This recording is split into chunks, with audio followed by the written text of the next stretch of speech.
আসসালামু আলাইকুম, সবাই কেমন আছেন? ট্রাভেল টার্ন ইনফরমেশনের পক্ষ থেকে আমি ইয়াসিন আছি আপনাদের সাথে। তো আজকে আমি আসছি মিং সিটির আউটসাইডে যে আরেকটি বড় শহর রয়েছে মাগিলভ। এটা হলো ইউক্রেনের সাথে নিয়ার বাই বর্ডার কান্ট্রি। আর এই মাগিলভ শহরের পাশেই হলো ইউক্রেনের বর্ডার। আর আজকে আমি যাচ্ছি হলো গোমেল শহরে যাব, কারণ আর মিংস থেকে গোমেলের ডিরেক্ট বাস পাওয়া যায় না। তার জন্য আমি মিংস থেকে আসছি হলো মাগিলভ থেকে যাব হলো গোমেল।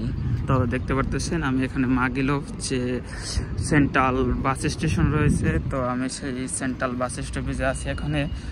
আর এখান থেকে আমার বাস হলো 12টায়, আর এখানে 11টা বাজে। তো আমি মিংস থেকে 8টার বাসে আসছি, তো 11টা বাজে এখানে এসে নামছি। আর আমার এইখান থেকে বাস ছাড়ার টাইম হলো 8টা বাজে। তো 8টা বাজে এখান থেকে আমার বাস ছাড়বে। তো দেখতে পারতেছেন কত সুন্দর একটা শহর। সবাই ভালো থাকবেন, আল্লাহ হাফেজ। আবারও দেখা হবে বা বিস্তারিত জানাবো আপনাদের ভিডিওর মাধ্যমে। সো আল্লাহ হাফেজ।